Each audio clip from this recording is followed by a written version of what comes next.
Warning!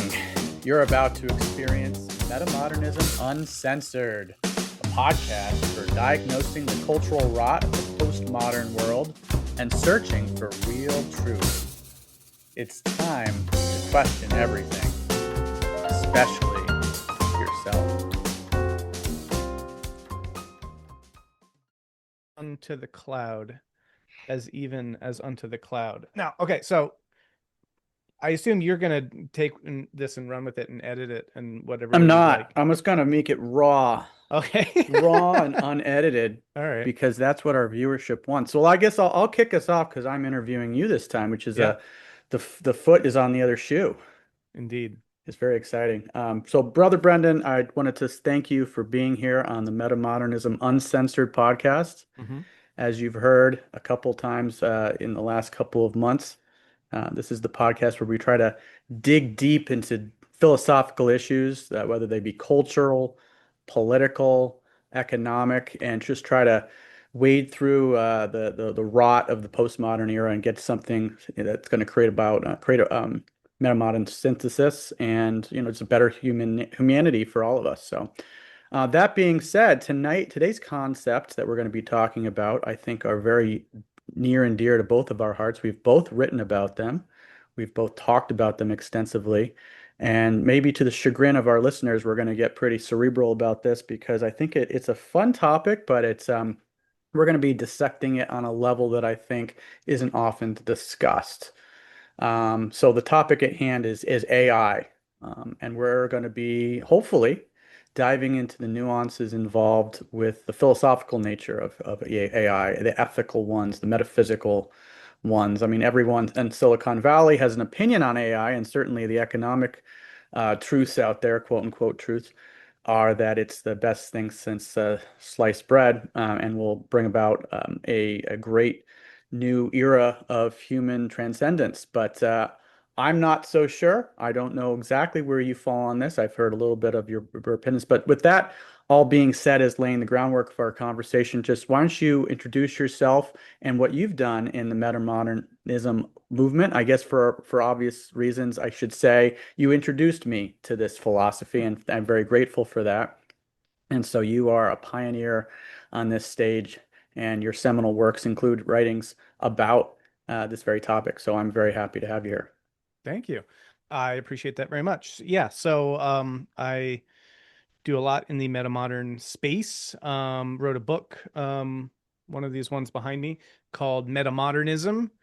Uh, so I can in some ways say I wrote the book on metamodernism, but of course, I wouldn't actually say that. But no, but I have written a lot on that topic and wrote a 7-volume metamodern spirituality series, host metamodern spirituality labs here at Sky Meadow, and host the Metamodern Meaning podcast. So there's a lot of metamodernism there.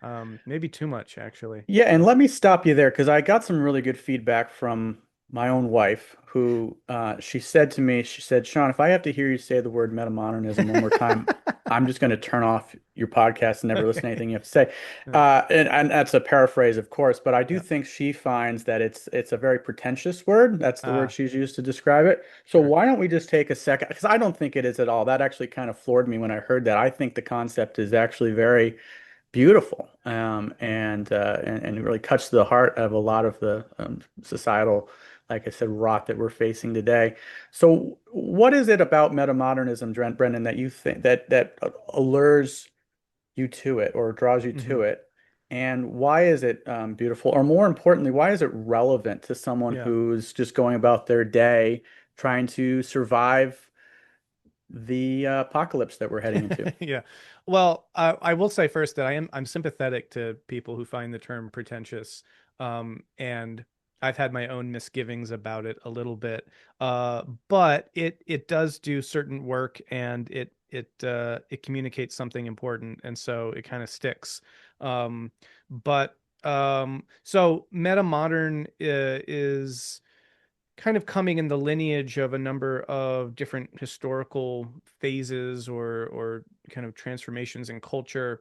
And roughly speaking, people will talk about certainly the modern age, like modernity, as that kind of gets going in the let's say the scientific revolution and all that started around 500 years ago, that you go from this very strong sense in which this new way of being was sort of uh, generated, that has utterly transformed everything. And when you look out today and you look at the cars and the buildings and the technologies and the ideas that are floating around, all these things are, you know, we're not around 1,000 years ago or 800 years ago. So there's Mm. something that really gets going in the early modern period that winds up ushering in this thing that we call modernity. And it had a starkly different sort of worldview and way of being and all these things compared to what came before, which then just kind of gets called the pre-modern or pre-modernity. So you've got this fissure there that people have noted. And then something happens in the like mid 20th century where a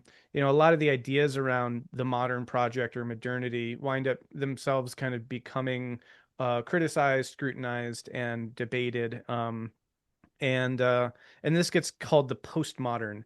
And so a lot of And that the that came out of France, if I'm not mistaken, right? well, that's a whole long story, but yes, it was certainly influenced by a lot of French continental philosophers like Foucault and Derrida and people like Mm. that. The story of postmodernism and how it took root is its own thing. If people are interested, actually, there's another book called You wrote the Metamodernism. book on it. Yeah, No, you wrote it's not even mine. This one's by a colleague of mine. Well, it's someone I collaborate with. I would be too bold to call him a colleague, but he's a professor at Williams College. He wrote a book called Metamodernism: The Future of Theory, and he talks a lot at length in that book about kind of how postmodernism came to be a Well, I predominant think you're boring my wife at this point. So what makes metamodernism relevant in the 24th or All right. excuse me, All no, right. 21st century? All right, fair. So anyway, yeah, well, I was also trying to explain what it is and why it's called what it is, but I think it's valuable because I think a lot of your viewers, listeners will be familiar with the uh, what's come from postmodernism, and a lot of what people talk about is woke and the kind of cultural changes that we've seen in the last 20 years with identity politics being super emphasized, and a kind of cynicism, emphasis on power dynamics, and just deep suspicion and all the kind of corrosive effects that people have seen that's had in culture is a loosely we can say has is strongly postmodern in its influence. And so meta-modernism is moving beyond postmodernism. And so one thing that makes it really relevant is that if that stuff was really problematic for all sorts of reasons, then it would be nice to move beyond it. And if we can move beyond it in a way that is actually still like let's say it's not regressive. It's not just saying, oh, we need to go back, but it's actually saying we need to move forward. I think that that's a helpful thing because Hmm. it helps maybe people wouldn't agree with this who watch this, but there actually were some genuine insights that come from kind of postmodernism that we don't want to ignore. So metamodernism is trying to be a I would more definitely agree with that. No, no, yeah, I don't okay, disagree at all, and I don't think our listeners were the millions of listeners that we have would disagree. I think that one of the things I talk about a lot in the episodes that I put out is that you're holding competing truths, oscillating between them. yeah, That postmodernism had a variety of very important truths, the deconstruction of grand narratives. And of course, modernity had great truths, but oscillating between those, and then, as you say, pushing through them to a greater that or a sum that's greater than the whole that's greater than the sum of its parts. So that all being said, we could talk about this, I think, we and could, we have talked about this ad nauseum, and this is where I want to try to push yeah, through push through, and maybe even make the conversation about metamodernism metamodern and try to push through and go to the next level, which yeah, is how does it in flux with today's society, specifically in this topic at hand is yeah, AI. So I have yeah. a recently put out a recent episode that was called Born to be Replaced. Hmm. Did humanity build its own successor? Which you listened to, and I think you had a number of thoughts about the premise, and I encourage folks to listen to this episode. I think it was one of my strongest, is essentially that we are just as logical reasoning, or I should say, the logical conclusion of a lot of things that we've seen today are outcroppings of what was naturally come to pass, such as we come off the gold standard, and then you fast forward to the day, the logical manifestation of that is now we have rampant debt and hyperinflation. I would say that computers and the emergence of AI has logically leads to the conclusion that we are going to be kind of hatching from our biological egg. And we built the mechanisms for doing that. And it's not a matter of if or even, that this is going to happen. It's just a matter of when. I think it's very clear that we are merging biology with computers and certainly AI and supercomputing systems and the GPU and all these technologies that's come about from the transhumanist movement. So we know this is here. It's arrived. We can no longer debate, is it going to happen? Is the sci-fi film going to take place? It's been produced. It's being produced as we speak. So what does that mean to concepts like the soul or the human condition or what the spark of that is man? So that's where I want to take this conversation. And do you agree with that premise? Am I oversimplifying it for one thing? I know you love to add complexity to nuanced issues. Um, yeah, so let's leave the question there. What do you think about the premise? And did we build our own successor? And are we taking humanity to the next level as we speak, as we have this conversation? Well, let me just get one clarifying bit there and unpack a little bit more the premise. Um, when you say that it's happening, so you named a couple of things, merging with, well, there's different ways of reading what you just said. Are you suggesting that we will become more like cyborgs in which the technological and the biological will become fused? Are you suggesting that we will leave the biological behind entirely and sort of upload our minds into a computer? Say a little bit more about like Yeah. this next level. Well, you read the piece, so yeah, I'm saying both. I'm saying that it's a natural evolution. Again, it's a taking things to its logical conclusion. We are already in the present 2026 are already melding technology with biology. We're doing Hmm. it by, planting chips in people's Hmm. brains. And again, we're doing it for very, I say, altruistic or grand reasons, such as trying to restore sight to the blind. We're allowing individuals who may have crippling diseases to walk again. We're going to be allowing even so much as people that have suffered with spinal injuries to be Yeah. able to have movement again, which are wonderful, Right. fantastic outcroppings and uses of technology. But So that's the now cyborg thing, we and are then blending, yeah. yeah, we're blending technology so yeah, so that's part one. And then part Uh-huh. two is the other side of it. Are we going to take ourselves and upload ourselves to a digital ecosphere? It's just a matter of timing. And my opinion, it's not a matter of like I said, these two things are coupled. It's going to happen. It's just a matter of, or at least the attempts to take our consciousness and put it in the cloud are going to certainly try to manifest themselves in a matter of decades or hundreds of years. Well, okay, so yeah, so I would say that those are different kinds of claims. And there's the cyborg claim, and then there's the kind of uploading mind to a cloud claim, and then there is a qualified claim of at least the attempts. So I definitely agree the attempts will be there. So I mean, I would treat these as different things. I mean, and I think probably we're less interested in the former. Like, yes, obviously, presently we're already seeing technology and biology being brought together in all sorts of ways, and the Neuralink and all these kinds of things you're already naming. So that's happening. I think that will continue to happen, and there will be more of that. But I think the real philosophical question, which I think is actually more than a philosophical question, it's also an engineering question. One of the things that I'm really Mm. interested in at this moment is that this AI thing has really forced a reckoning with the philosophical questions around what is a human and what is consciousness and all these things, because for the first time they're becoming actually engineering problems that need to be solved.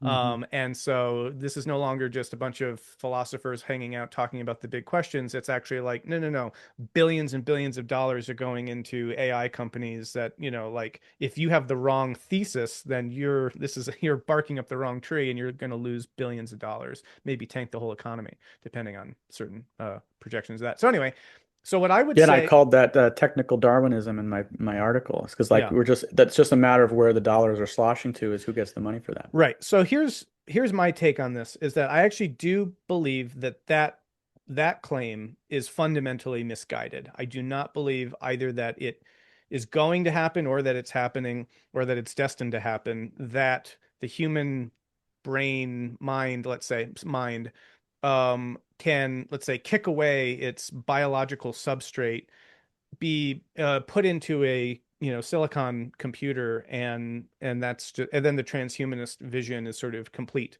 Um and I can unpack why I think that, and I also think that this is really important for metamodernism, because metamodernism, we didn't talk about this, but a lot of flavors of it bring a kind of complexification narrative and a big cosmic evolutionary story that frames where we come from and who we are and all these things.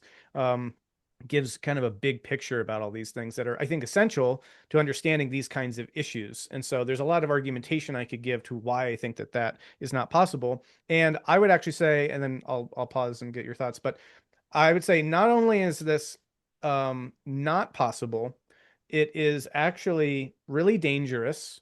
And that I think the current direction that a lot of Silicon Valley is going is indeed barking up the wrong tree.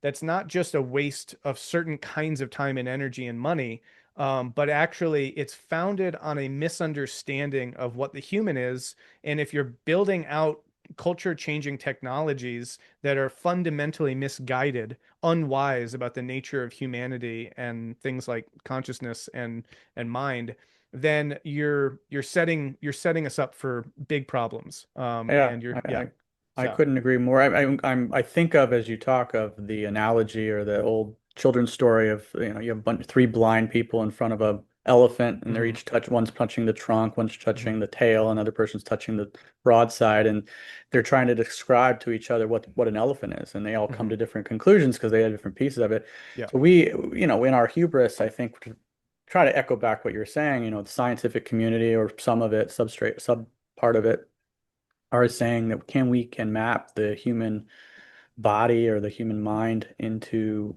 and diagnose it, and categorize it, and allow it to be properly articulated in a computerized form. And I Mhm, don't think that that is accurately just diagnosing what the human is. Again, mhm, at least I would say that the one of the pieces that they're not putting their hand on in that conversation, in that analogy, is the elephant's soul. What is it mhm, that to be an elephant? It's, they may understand how the tail works, and how it wags, and how the ears work, and the tusks, but they're not understanding what it means to be an elephant. I don't know if we can, to your point, ever achieve what it is to be man. And how can that be just, you can map out every single neuron in the human brain. And we haven't even come close to this, by the way, to be very mhm, clear to our listeners. It's not like we're on the cusp of anything close to this, but at the rate of exponential growth in the technology, it's probably mhm, something that, if it's not already being started, then it will be soon, mhm, with the advent, again, of quantum computers. We already mapped the genome, obviously.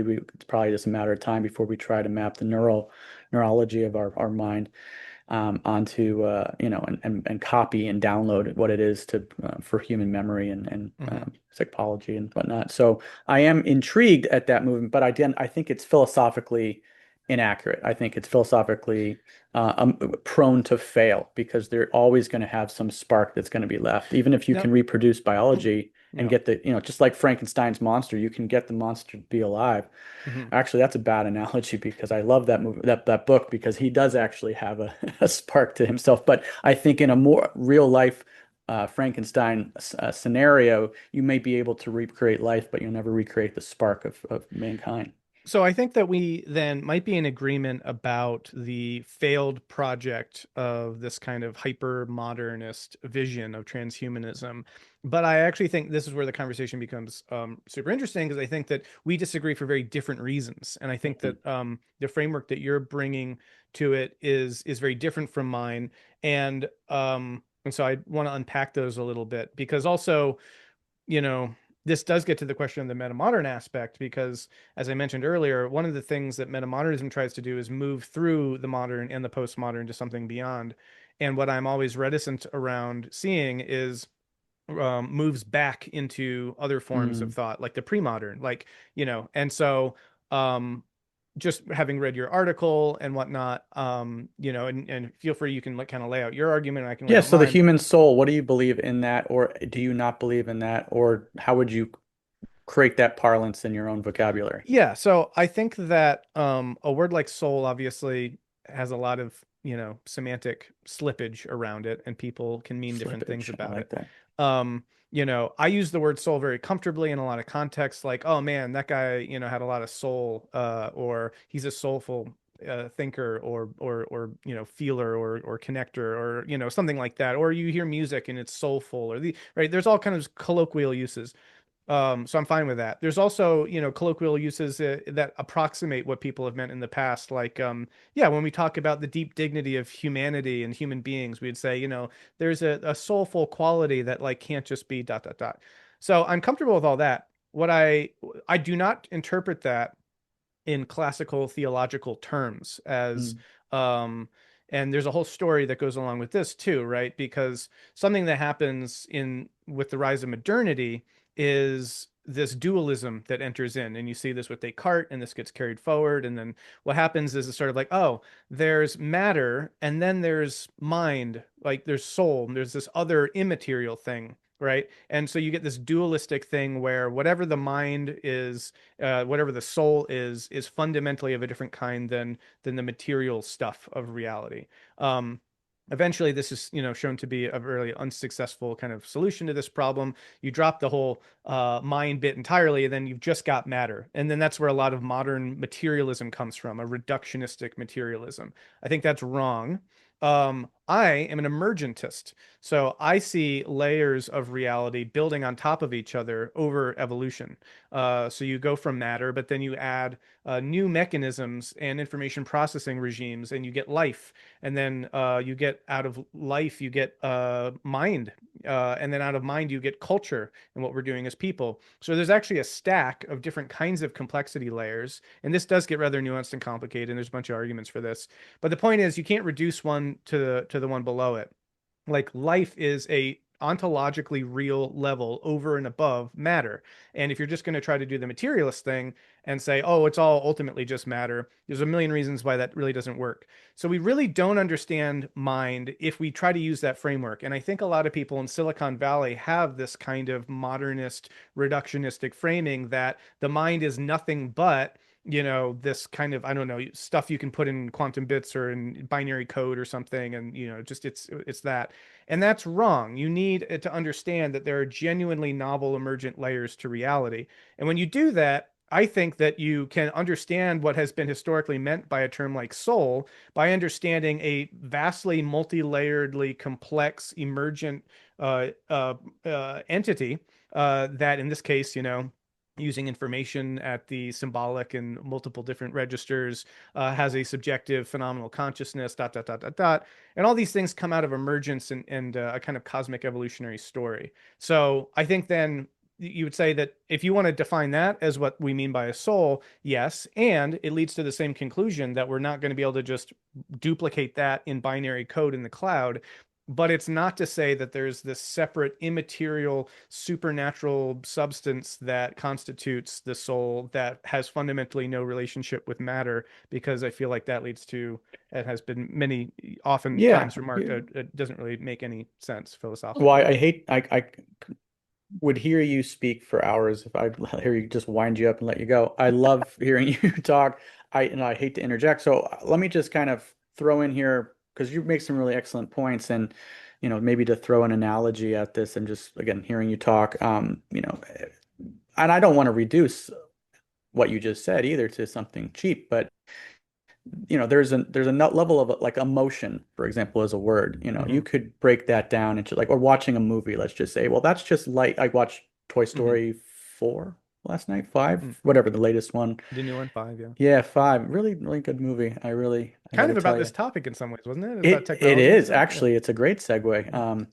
But my daughter was there and it's about, growing up and it's about obviously technology and there's an emotional component to it. It's always funny when a toy like having their owner grow up and move on generates such emotional Yeah. upheaval and you're like I know that's not true, right? That Uh-huh. obviously toys do not come alive and then pine for their master, which is kind of actually a really dark theme. I was thinking about this Yes, after I I was know. walking out and like these are immortal creatures that have to Yeah. watch their their kid Yeah. that they have intense bonds with You could grow do up one of and those dark trailers where you just change the music and stuff and it would have a totally different feel to it. Like that would yeah. actually be really good to Anyway, do. this is not the point of my Yeah, yeah. analogy, but let's Yeah. just say, a movie is just light, color, and or photons. You can just break it down to the, nature of science.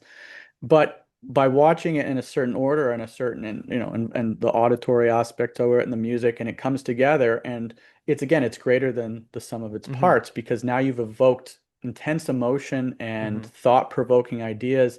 And so, there's complexity here that are always, as you're saying, is bigger than just the individual layers themselves. So as you're Hmm. saying, the soul is greater than, if you, again, you don't choose to use that word, but it's greater than just the matter that makes it up. And just like the binary parts of your computer, they make huge, they can make huge programs, but it's greater than the sum of its parts. So So I think what you're bringing up, which is a super important part of this issue, which have you ever heard of the question of the hard problem of consciousness as a framing? It's a philosophical set of questions, but it gets to this issue, right? Because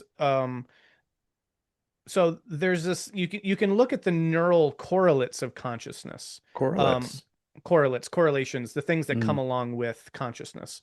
So But you Kayla would can have walked out of the room when she heard that word. So all right. All right, yeah. No, this is good. This is a good challenge for me because I know I can, speak in ways that probably no, don't no, land you had me at immediately. correlates. Go Okay. on. So, no, I will actually, yeah, let me okay. So I'll put it this way.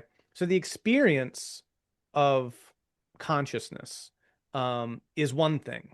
And that seems to be like something so different from the stuff part of it, right? Mm. Where I like it. like Stuff I can get. okay, yeah. Keep using So words like so let's stuff. say someone goes into surgery, right? And someone's operating on their brain. They can see their brain. Now we know that the brain has something to do with the experience that we wind up having, and we can actually do neuroscience and study parts of the brain. And when we see that they're damaged, that some people can't do things or have certain kinds of experiences.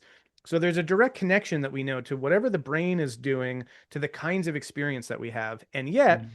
when you look at a brain, you can you can never get what it's like to be that consciousness that it's producing. There's something fundamentally different. And I'll throw one big word out here, but it's I will, but it's called phenomenology. And what that means is the first person perspective, essentially. It's like, what does it feel like to be alive, to be conscious? This what it feels like in the first person perspective is very different from the third person perspective of looking at a brain and being like, oh, that's where the consciousness bit is happening. Now, this is a huge divide. This is, you could say, the mind matter divide, right? And again, we know that there's some connection, but even if you could, I think the point you're making, map out all of the relationships, that's never going to just, then give you the internal first person sense of what that is like to be that thing. Is So that similar to Descartes' I think, therefore I am, or is that on a different ontological plane? I mean, it's related to what Descartes is getting at, but it's only kind of with that, but it's a little bit more tangential because Okay. what he's doing is just trying to start from, yeah, in a sense, his first person experience and then, zoom out to what he thinks he can know about the world. But it is related to, in a sense, his dualism that he comes up with out of that exercise of like, oh, okay, well, there's mind and then there's this extended thing called matter, and that's a fundamentally different thing. And what he's doing there is he's making a philosophical split then between mind and matter that's going to carry forward all the way up to the present. And there's a different way of thinking about that kind of relationship that isn't just a radical split. It's one that actually sees these. And then I think there are helpful models we can use to understand this relationship better so that we don't just misconfuse. That's a good one. We don't confuse these fundamental relationships. I'm struggling to just to communicate this without my usual No, arsenal well, of terms and things. So I I'm know yeah. I'll put a like a swear jar in front of you. So every time you use a Okay. word that, the typical PhD wouldn't know, you have to throw it into that. Uh-huh. But no, I think this is good. I think what I'd like to do though is maybe even bring it back a couple levels and diagnose again the framing around, because I like the way you put it before. We disagree, but we disagree for different reasons. It's kind of like a lot of my political Sure. conversations is like we disagree completely, but I think you're 100% wrong at the same Yeah, time as right. as a libertarian, I disagree with everyone. That's just part of the package. But Mhm. um so one of the things about AI that I find particularly, I say interesting, scary, whatever the word is, because I think that the typical fears about AI, when you have I think if you were to pull the common man off the street, let's say, it's going to be the sci-fi tropes, the Mhm. concern that AI is going to become sentient, and I often hear, many times in joke, but in jest, but I think there's some truth there. Is like, oh, I'm very kind to my Alexa because I don't want her to, Mhm. when she Mhm. ultimately becomes sentient, she's gonna, then murder me in my sleep. Yeah. That's not at all where I'm approaching the conversation, because I do not have actually any fears whatsoever of sentience, at least in the modern way of Mhm. thinking about it being a real concern. And maybe I'm naive for not having those fears. But my fears are more about the stripping away, or of the well, actually I would say it this way. I think that AI has become an accelerant. I think, and Mhm. I mentioned this in the last podcast. It's an accelerant in the sense that it is a magnifier of our own humanity today. We are taking everything that we have about ourselves, and again, think of the way a language model works, for example, where it's data driven. You're putting literally millions of, if not billions of pieces of data into a thinking machine, and you're saying, well, just now parse this data and then come up with the next logical way of Mhm. parsing language, and giving me, whether you're making a podcast to, giving a Mhm. treatise on biology. It's very intelligent about doing that. So it's really good at kind of holding a mirror up to where we are today in society and where culture is, and kind of just letting you and taking it to the next level. And what concerns me is that, when I'm looking around the postmodern landscape, and like we said earlier when we started, we're kind of living in this post-truth world, or a deconstructed world, or constantly deconstructing the truths around us. We're like intellectual or cultural infants, and we got a hold of our father's gun, right? And we're trying to take this sophisticated instrument and make sense of it and use it. Mhm. And we're going to wind up because we're intellectually in our infancy, we're not don't have the capacity to take it to the next level. Mhm. And so we don't have the intelligence, the maturity to take that tool and be wise with it. And so again, Mhm. we're holding this mirror up to ourselves, and we're probably not going to find we like what we see. I agree, also as well. And here probably there isn't much disagreement, but it does raise a huge challenge for us that I clearly do not have the answer for, because actually my own struggle to communicate in a way that doesn't use words like correlates, how we actually do properly relate to this technology in a more healthful way, reveals that there is a gulf between kind of this standard colloquial conversation that lands for people, that people have an interest in, that won't leave the room for, like these kinds of things where you're just like the attention span and Hmm. interest and how they can follow it. And what we're dealing with, which is a technology that requires us to take a serious, deep understanding, philosophical look at what consciousness is, what life is, what matter is, what mind is, right?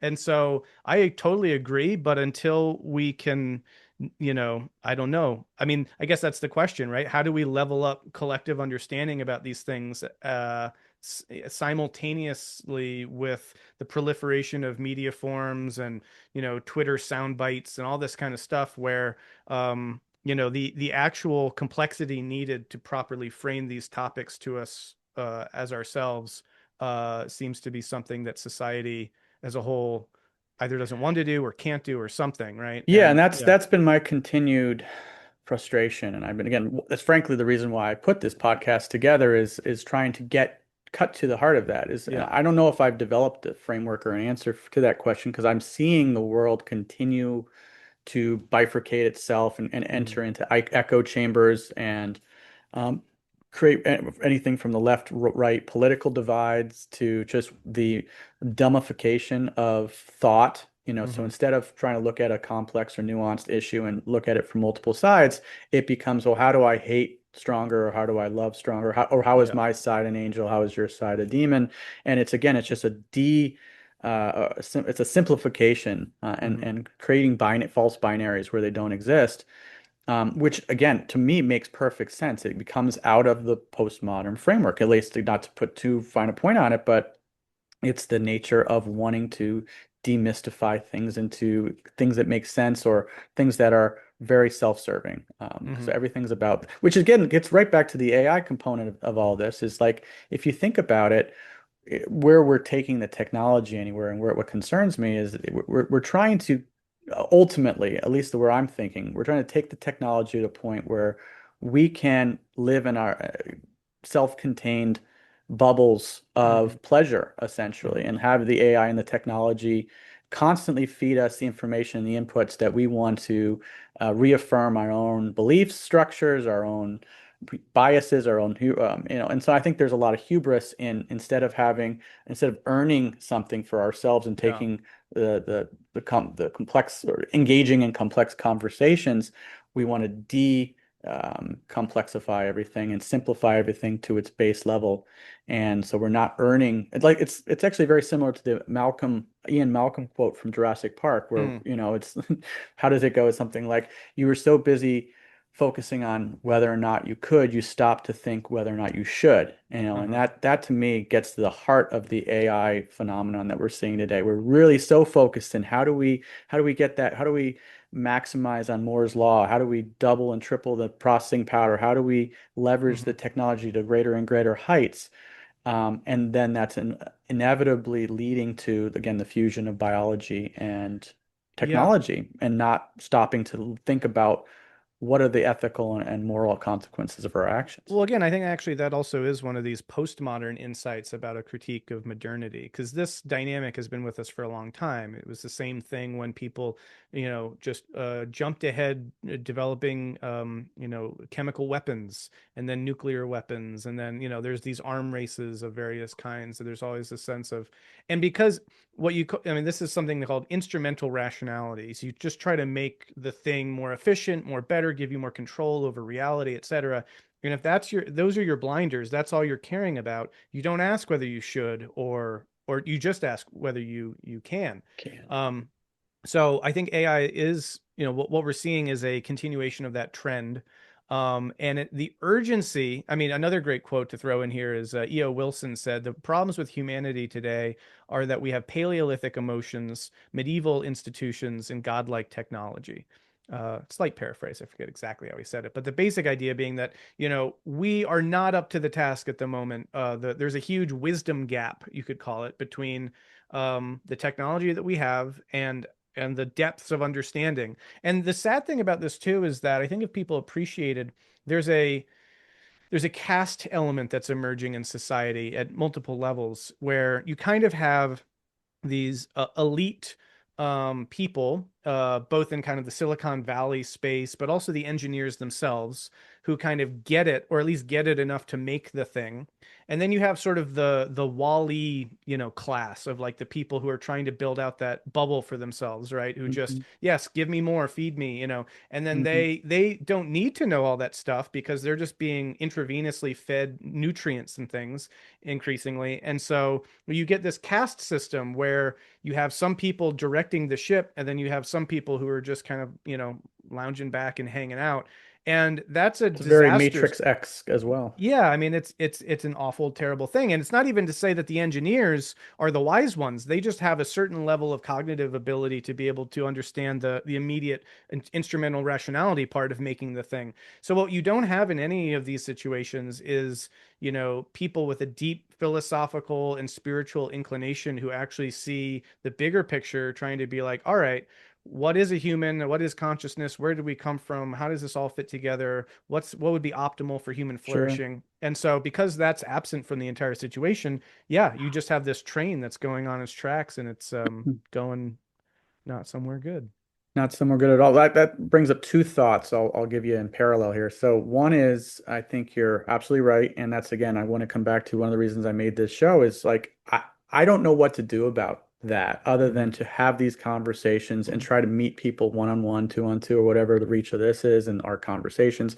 But I think the only way you can bring people out of these again, these echo chambers and these bubbles and these and the caste system that you mentioned is to try to get them to think at a level of complexity that they aren't. And which is so difficult because Hmm. I find it very frustrating, even in my own life, is having very well-informed, meaningful conversations with people, and they're nodding the whole time, and you're Hmm. agreeing, and you're getting them to think deeper, and then you come back to them 2 weeks later, and Fox News or CNN has weighed down their Yeah. cognitive ability, and now they're spewing the same talking points they were 3 weeks ago. And Yeah. so it is a continual thing. It's not a I've done that, I've broken through, now that person's an enlightened human. There's a nature of you constantly you need to be vigilant and have these conversations.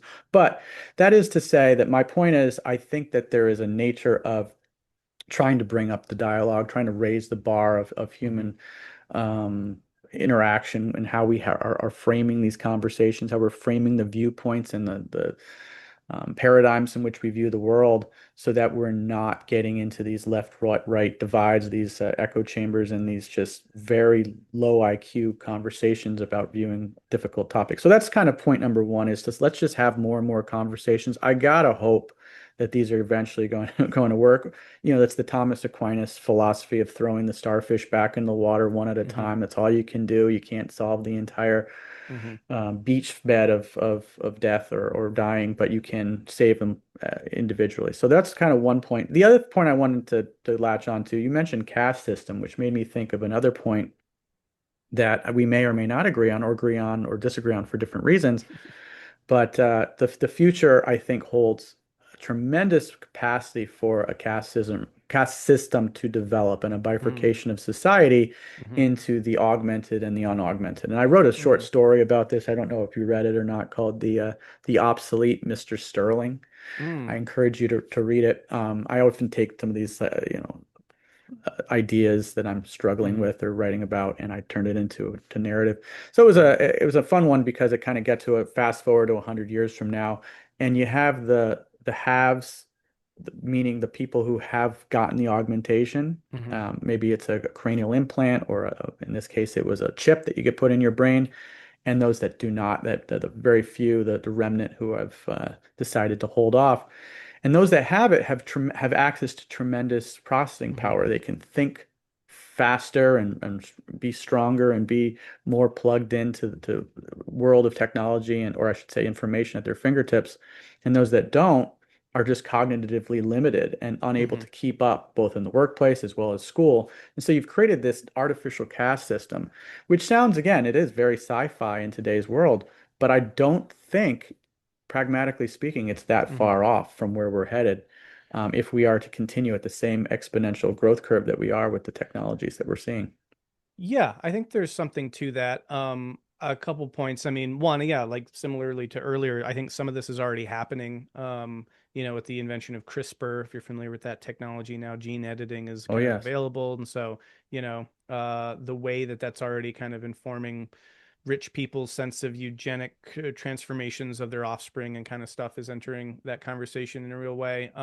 But in terms of even just the most extreme bit, yeah, I mean, I do think that there is and probably will be, unless something dramatic changes, an increasing of this division of have and have nots, that kind of vast inequality that is accelerated by these kinds of technologies. There are a couple of things that also I would qualify that with, though. One is that we already see this, and I think it's actually a good thing. It's sort of AI semicolon DR. Yeah, no, is that right? It's sort of too long didn't read, TLDR? but Yeah. this is AI didn't read, right? It's sort of like Okay. it's sort of someone it's just slop, right? And so as this Yeah. stuff proliferates, Yeah, what yeah. what first seemed like, oh wow, now I'll be able to write a brilliant response in a way I never could. Everyone's now will just be like, I'm not reading that. That's dumb. You didn't make it. So a lot of these things have their own inflationary element to them, you could say, right? As this stuff kind of scales more, then it means less, so that it like the value is actually I deduced. find that particularly frustrating in the era in which I, and probably you too, have started writing a lot, is the Mm. same era in which AI has kind of taken Mm-hmm. off. And it's very frustrating to me. It's like I have to get questions all the time from people who like, oh, you're an author. All right. Well, how much of that did you write? I'm like, well, Yeah. every Huh. word. It's like, oh, Yeah. well, that's good for you. You know, Yeah. it's Yeah. very Yeah. frustrating because you Well, have to if that's almost true, validate then I your mean, own. yeah, at this point, maybe we should start putting, no AI was used to actually write this document or something on things that kind of those kinds of statements will probably become more valuable. But then the other thing I wanted to throw out there too is that um, we've had a we collectively have had a bad track record with predicting what actually produces sort of success. There's this Mm, modernist vision in which, oh, if people just had more access to information and we could democratize knowledge, then that would even out social inequality, right? And so people like, Carnegie and these big philanthropists, gave millions of dollars to build public libraries and this whole thing with the notion that if you build it, they will come, people raise themselves up out of poverty and all this stuff. And it didn't really happen that way. And the same thing then with the internet. It's like, oh no, this totally changes the game and everyone will have access to all information ever. And we watched cat videos, mm, so it's like just having the implant doesn't necessarily give you a leg up because there is something at the end of the day that goes into the way that a person gets transformed by actually engaging a whole book, reading the whole thing, integrating it, like what we actually mean by intelligence. And I think AI is actually really surfacing this in an important way, is not the kind of intelligence that AI can do really well, which is, yeah, prediction based and it's just sort of more of the mhm. same. Like there's a way that human learning is really currently still unique, in which that's it deeply reshapes the mind, and that's actually through a deep learning process that you're generating new connections and you're able to be more functionally adaptive in the world. And so even if these kinds of technologies take hold, I think there's always going to be a place for that in some capacity, that it's not just a matter of having access to the information. It actually matters, what you do with that information, or if you even access the information, these kinds of things. So um, Yeah, what you see, I think, and you're saying this very well, is that you're almost seeing a race to the bottom when it yeah. comes to our use of technology has had a self-defeating mechanism built into it. And from everything from the calculator when it was invented, oh, we're going to do such greater math problems now. Well, no, Hmm. now we're not learning Yeah. the multiplication tables, or again, now you're having AI. You have papers written by AI and then graded by TAs using AI Yeah. to grade them. I mean, it's Yeah. just the dumbification of America, dumbification of the world, frankly, on a global scale. And that again, it goes to the heart of the again, coming back to the postmodern motif. It's like we are an intellectually or culturally, I should say. I don't want to be too culturally insensitive, but I do think we've gotten to the point where we are have a maturity of that of adolescence, Hmm. and we have these great tools that we're now given, and we're not using them to the capability that they Yeah. can be used for. And Yeah. I just don't know how to get out of that rut. Yeah. Again, going back to the nature of money, we saw, hey, we're going to be completely untethered from the gold standard. We're going to Hmm. have achieve new heights. Well, what did we do with that? We've made the rich richer and poorer because we Hmm. printed so much money and inflated asset bubbles, right? So like these things that we've done with the great grandiose um, goals and visions of making man go on to the next higher Hmm. heights is actually used to subjugate us and turn us into lesser forms of ourselves. And I think AI is just the next manifestation of that. So it's not exactly Yeah. unique. It's Yeah. just probably the most powerful. So it's again, and using the analogy of the kid finding his father's gun, now the kid's found he hasn't grown up intellectually. He's just found his father's nuclear weapon. I Hmm. don't know what he's Yeah. doing with that hanging out in the closet, but it's a much more powerful same, but the script hasn't changed. It's just swapped out for a much more powerful weapon. And what bothers me and what frustrates me is we're not seeing again the evolution of our cultural. So again, the cultural Yeah. critique is always there, and it's almost old hat at this point to say, hey, we're not mature as a society, and we can point fingers all day as to why that is. But until we see that growth, we're not going to be able to utilize a powerful technology like AI to its fullest. Hmm. In fact, it's going to make us weaker and lesser Yeah. beings as a result. Yeah, I mostly share that sentiment. I mean, um, I I do think that there are ways that if we actually cared about this stuff, we could make a difference. And I think for me, a lot of that starts with education. I think, there are two intervention sites that to me seem the most give you the most leverage in this kind of a collective problem. And one of them is worldview, and the other is education. Worldview is interesting because you can give people a frame and they don't necessarily have to level up. It's a content thing that they can kind of download, and then it shifts their orientation. Education, though, is really important because that's where everything starts. And if we want an intelligent society able to deal with nuance and complexity and actually gain the wisdom required to harness and handle these tools, then why on earth did we destroy our education system? And then you actually, so I find that topic to be its own thing, and there are specific things that we could be doing that would radically probably not save the current situation, but at least the next generation would put us on Sure. a better track. And so yeah. Yeah, I'm not sure I 100% agree with that sentiment. I think education is often pointed to as the grand panacea of all cultural ills. And like, Mm, oh, if we just had better education, then people would be less selfish and less or smarter or they'd add more complexity to their lives. I don't necessarily see that manifesting itself. I see the same inherent vices in the person who has an Harvard Ivy League education and those that have, quit after high school. So again, I don't know if it probably is education, but not with a capital E. It's more of the idea of yeah. educating oneself in a real meaningful way. And Yeah. you can get everything you need from your education with a library card, or even more importantly, an internet connection, than you can from any of the academia that you see in the college space, and certainly in high school and state-run education is laughable. I mean, you and I have had those conversations with Yeah. our own sister about how ridiculous it's become. So Yeah. I don't see it as a panacea, but I do see education as a paradigm if it was handled correctly Right. or allowed to Well, to yeah. foster And in a meaningful that's what way. I mean. I mean, it's off education is a variable that you can look at and how many years of schooling. And then, no, that's not what I mean. But development is really what I mean. But how Okay. do people get developed? How do you increase your hierarchical complexity to manage more complexity? Well, the Well, education system is really let's where that dive would into happen. that though, Yeah. and maybe this is a little far field of where this I think our conversation is. audience can handle it. I think Okay, they'll well, that's appreciate good. it. I don't know. I don't have a lot of confidence in our audience. Um, but so education, so let's just take that and ball and run with it a little bit. So let's just say, because I'm always struggling with how we can very clearly, I think, diagnose the problem, but the Hmm. solution is so much more elusive, in my opinion. And so Yeah. let's just say it's education. Well, what does that look like? And what does it physically look like in today, Yeah. 2026?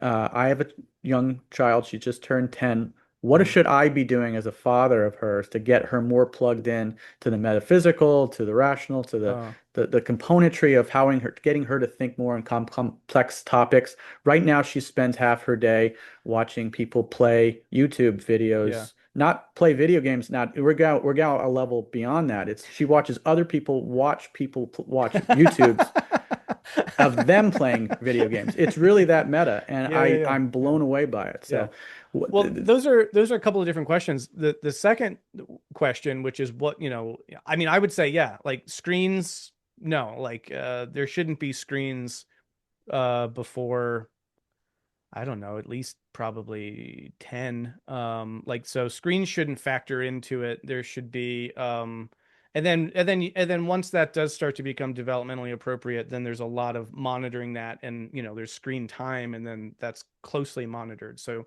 you know, yeah. I mean, people would joke back in the day, oh, the television will rot your brain. And there's like, those people. It's like, no, it really did. And so, Hmm. and this has gotten worse and worse. So it really will rot the brain. And it rots the brain for a number of reasons, which we could get into. But yeah, you want sensory motor activity. You want movement. The entire basis upon which all knowledge is later built up in life ultimately has a physical interaction with the world basis. So if all you're doing is flipping things across an iPad or playing this or with a mouse, like you're stultifying, you're limiting, you're inhibiting, you're narrowing your whole range of interactive relationships with reality. And so you're going to not get shit very well later on when you're like, wait, I don't understand why that did that. So anyway, so yeah, I mean, so but this leads more directly into the first question, which is I think the policy, like the structure question. How should we set up an education system that actually works?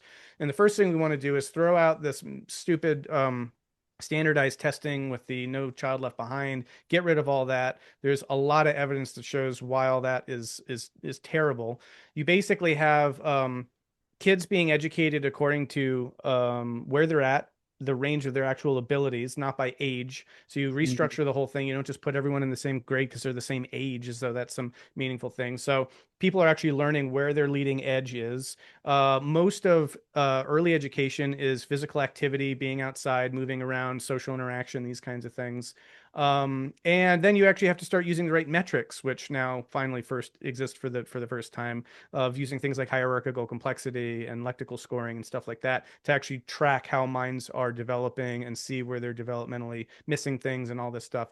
So we have the tools, we have the developmental theory, we know how this should work, but our current system is set up with all the standardized testing and the No Child Left Behind stuff. We also need to jettison well-intentioned but very destructive sort of policies that basically cause behavior issues to proliferate and upend the classroom. Hmm. And there have been probably over the past 20 years, there's been this way that certain Supreme Court cases and legislation have been misused to basically give the disruptive kids in a classroom just carte blanche to just destroy everything. And so that totally ends the learning experience, makes people feel unsafe, could even be traumatic for people.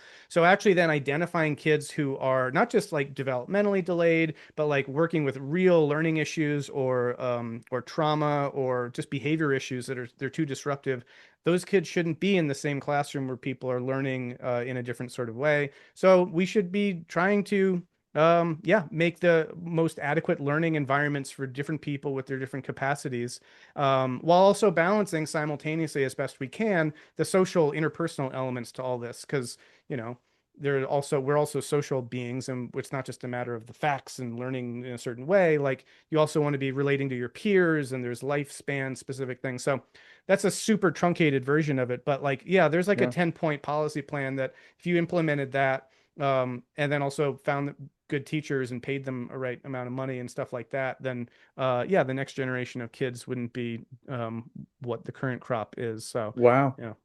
Well, that's a very cogent way of putting, I think, a very complex issue. It makes me think, and I laugh to kind of bring this up, but like you can have a political theorist talk all day about how the nature of policy needs to work, and then fast forward and Trump gets elected, So Hmm. I think Hmm. what's going to happen here, after all hearing you talk, is like we could do all those things, and I think Hmm. we should, obviously. But what's going to happen instead is we're going to hang on to our iPads and we're going to Hmm. get force-fed 10 hours of TV and Yeah. YouTube. And so the only way that we're going to be able to evolve is by putting that chip in our children's Yeah. brains because they Yeah. won't have the cognitive ability to spatially deal with the world around them. So again, it's a race to the bottom. And I think we're seeing that culturally, we're seeing that in every other area of the Yeah. postmodern era is we can do all these great hard things. We can take the medicine if we Hmm. wanted to, right? Oh, we could take the medicine. We could get well, but I'd much rather keep Yeah. drinking the alcohol Kool-Aid or whatever the analogy would be. I'd Well, rather stay sick because yeah. it hurts too much to take the Yeah. medicine. So I'm just going to keep my high going instead. Yeah. So No, I agree. I I mean, think it's lazy. I will say though, I mean, reality has a good track record, right? So like reality catches up. Well, So that's it's my not, point. yeah. And I mean, exactly what that looks like, we'll have to see. But you can only be racing to the bottom for so long before you reach bottom. And you'll know Mm. because reality starts resisting you so hard that things literally start falling apart. I mean, when we talk about the meta crisis in meta modern spaces, we're seeing this happening. We're like, okay, reality is catching up to us. Um, and wherever you want to point your lens, whether it's, going off the gold standard and printing endless money, or just keep, using fossil fuels as we see the temperature rising, I uh, think we're up to 48 genders now. Be happy to know. there's yeah, so there's a million things that we're just sort of like, this is unfolding, and we're not going to do anything about it, but eventually there are reactions, and usually that's going to be reality. I sometimes, though, it's a kind of political or cultural reaction, I think, which we're also seeing, which I think is mostly unhelpful, but it's actually probably more pragmatically going to be what's going to interrupt some of these trends, and it's going to be ugly in its own way, but it's going to be right because, like, for example, you know if you did want to really kind of throw a wrench in the whole AI transcendence thing, well, if you get enough cultural excitement around the idea of a soul, then, as classically understood, then, and there's a big religious revival, and then, you do actually wind up burning down the data centers and having a crusade against the AI stuff. Well, that's going to stop it.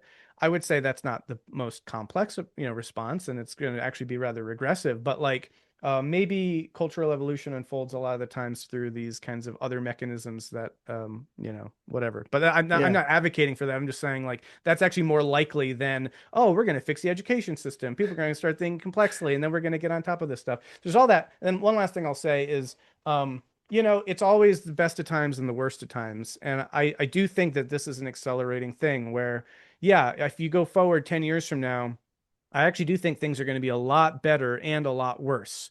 And Mm. I think that's just kind of the way it is. And then actually the second last thing I'll say is, I think PPSS. I think if people understood this more as a genuinely, like, if you're a progressive social minded person, let's say you're like a uh you know I don't know, you're even a Marxist, or like you really care about inequality and these kinds of things, the people who are going to be hurt most are the people in this kind of emerging caste system who Mm. don't have the means of, necessarily, or the support, or the cultural conditioning, or the parenting, or whatever it is, the environment, all sorts of things to commit to, a lifelong learning process, and caring about education. These are the Mm. people who get trapped in cycles of poverty and addiction and bad health and all this stuff. And it's like, if we want to actually, care about people who suffer under these kinds of things that we're talking about, then, we should actually care about,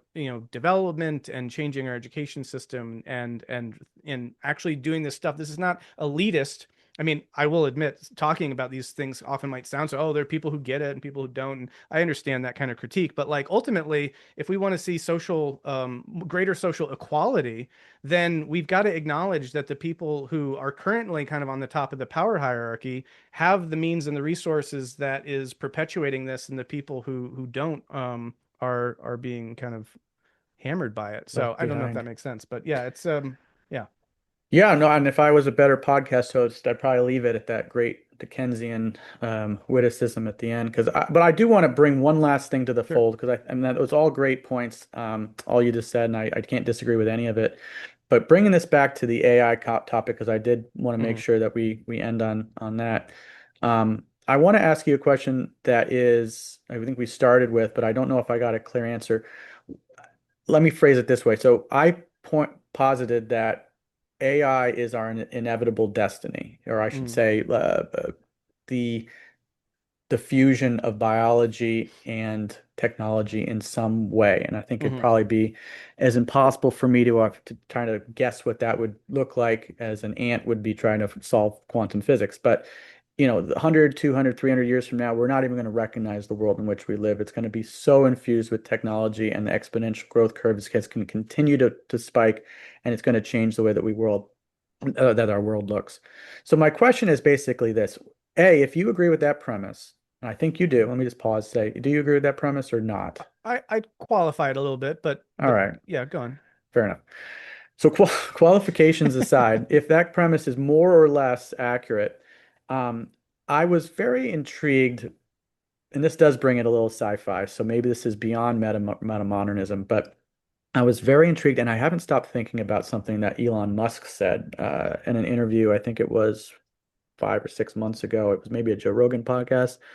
I don't remember exactly where, but he talks about the container theory. And I don't know if you and I have talked about this before. And essentially, it's this, is that he says that, well, if you look at the emergence of and the evolution of, let's just say, video games, started with Pong, you had two ball, arrow ball, and two, lines on a screen, Hmm. and now you have, today simulated realities and VR systems with tens of thousands, millions of concurrent users, and Hmm. that happened in the space of 25 years in a future reality that's hundreds of years from now, or maybe thousands of years from now, we are going to be able to create realities that are going to Mm. be basically distinguishable from Hmm. modern reality, from tactile touch. Is that we Yeah. already have reproduced what visual Yeah. sensory perception looks like. So tactile touch will be there. Hmm. So we're really not that far off from, and that's just with a headset. Now, Hmm. imagine what you can do with chips and other things that create resonances inside the human brain, or maybe again, there's pulling the human brain outside of its container, its human shell into a higher consciousness. So the question is a long-winded question, but it's basically saying, so he said something to the effect of, I think he was asked by Rogan, so what's the chance that we're going to have that type of reality in the future? Hmm. 1 in 1 billion?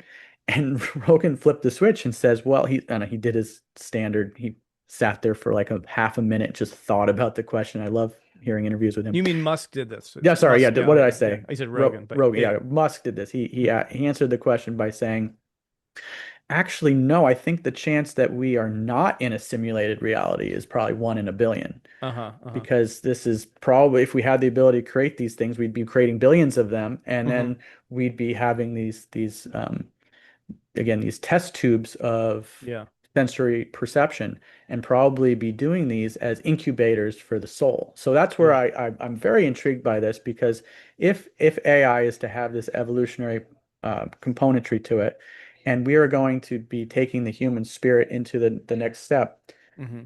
I'm wondering if we are going to basically be creating our own incubators for the soul. And I know that you didn't necessarily agree with that word earlier when I used it. The soul is not something that maybe you and I agree on, but maybe the fact that we're living in a simulated reality is Hmm. our own of our own higher orders making, is Hmm. allowing the human condition to flourish in a way that that it couldn't otherwise. Yeah. I mean, so I'm very open to that. I think that that's a very viable metaphysical frame of reality. Um, so I'm actually less averse to that than like the notion that we'll disconnect from, our biological bodies and upload our brains to the cloud. Because I actually see these as a little bit different kinds of things. Um, you know, there's some work that it really matters, but I think yeah, here it is. There's this book from this guy. Actually, he's involved with the institute that I'm a part of as well. The beginning and the end, the meaning of life in a cosmological perspective. One of the things he gets into is Clement Vidal is not so much like simulations that we're generating simulations and then putting brains into, simulations, but that we're actually inventing universes. Hmm. So it's a kind of what would you call it? Sort of a uh yeah, cosmological selection theory. And if you think about where our universe came from, as best we can tell, with the Big Bang and all that, well, where did that come from? Who set the constraints? This gets like things like the anthropic principle, like the fine tuning and all this stuff, right? Well, these have historically led to arguments for God, but really it's an argument for a higher intelligence. So if there's Hmm. some higher intelligence outside of the system that got this one going, then that fine-tuned those constraints, well, was that a person-like intelligence, or was that an evolutionary process that hit on those constraints? So my point is that, yeah, there's an interesting, so and then so what he kind of suggests, and other people are talking about this as well, that basically, yeah, if you kind of run this tape long enough, there is a way in which knowledge winds up simulating and reproducing itself. And so you get a scenario in which we're not just creating like hyper real simulation matrix environments, we're actually creating universes in which the next kind of generation of soul can unfold. That's a very compelling idea, because, you know, and again, I'm not sure if I've made this point very clearly before, but I don't think that I think it's a fundamental misunderstanding of what consciousness is, that you can think that you can just take it and upload it into a cloud. No, and I So think we agree. yeah. We would agree Oh, with okay. that Okay. completely. No, All and right. but and so the humanity plus faction, for example, I'm not sure if you've studied up on them, or let's just say Silicon Valley Uh-huh. componentry of the transhumanistic movement will say that you can. I mean that Right. they've Right. they've outright said that, and they're I think analogous to thinking that, let's just say, the spark of humanity is like a song that you're having on a violin, right? And it's beautiful, but you can record the song because that's the human condition, and you can put that in the digital cloud, Mm-hmm. and you've preserved humanity. And I Mm-hmm. think that that's a flawed Yeah. read of the whole thing. Again, what I Yeah. wrote about is, I think that a better analogy, and Thomas Aquinas would agree with this, is that no, the soul, again, for using that word, is a melding of the body and the mind in a very intricate and almost unexplainable way. So the soul is actually, in that analogy, is the violin itself. It's the wood, Mm-hmm. and it's the horsehair bow against the Mm-hmm. strings, and it's producing the music. So you may be able to Yeah. recreate the song and put it in the cloud, but it's going to be dead and lifeless, and it's going to be Right. a bland A zombie. imitation, a Yeah. zombie song, right? Yeah. You'll No, never, what the beauty of the human condition is that the bow and both the bow and the violin fall to dust. yeah. That's what makes it beautiful. Mm-hmm. If these things live forever. And that's why I have problems with the transhumanism. It's Mm-hmm. about man becoming God instead of man Mm-hmm. discovering God. There's Mm-hmm. again, there's a lack of I think they have their hearts in the right place. They're trying to reach towards the sacred. They're trying Mm-hmm. to reach beyond themselves. And they recognize they have a meaning shaped hole in their lives, but becoming a thing is not the same as finding a thing. And I think that it's very far afield from where they need to be. Yeah, I mean, you're raising a lot of really big things that maybe we can have another conversation around, because this is all really good. A couple things. One is, you know, there is also another alternative route. So let's say finding God is one, becoming God through technology is what these guys are pursuing. But then you can also explore a deep spiritual, mystical path, which is a becoming one with the divine that isn't a technological thing. It's actually precisely by leading into your own conscious experience that you find, people say the divine root in everything. So anyway, it's not necessarily, in my view, that becoming one with the divine is itself the problem. It's how you think you're going to do that. And in that sense, you can either do that with an idol, like, the Silicon Valley stuff, or through the infinite kind of depths of the richness of reality itself, which is the Mm. icon. But anyway, so that's kind of point one. Um, and then, yeah, what was the other thing I wanted to say there? I think that, hmm. So, granted that, oh yeah, I want to make this point, because actually we're talking about all these problems with AI it's not the evil, oh, Skynet or this kind of thing or the Matrix. It's these other things that we actually do have to be much more concerned Watch about. us be both wrong, and it really does turn into Skynet, and we're, Yeah, right. well, Yeah. missed that Oh one. well. But what I'm actually really concerned about is I actually think it's not too far away that we could definitely do this, which is make a simulation of one of us based on all the information that has existed about us that we feed into a computer, that would simulate me just the way I'm acting right now, right? Where, like, you understand what I'm saying? It's like the As long as basic. I could give him a swear jar of big Yeah. words. Yeah, and he'd reply just the way that was, because, provided there was enough of a input that could, properly predict based on all this. I think we're Mhm. not that far away. And No. imagine people doing that with loved ones or whatever who have deceased or something. Or someone says, "Oh, I'm just going to commit suicide so that because I can just do this now," right? And then actually, right? But there's no consciousness there. It's all just a simulation.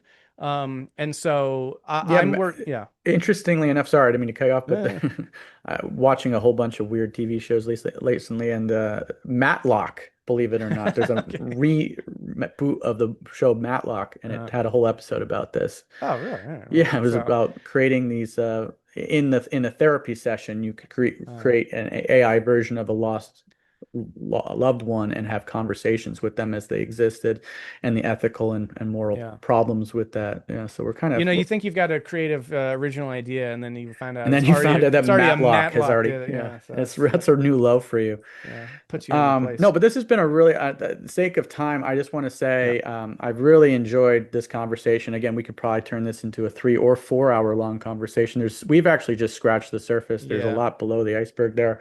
Do you want me to give you the last word though? Is there anything else you want to, any Yeah. profundities that you want to give?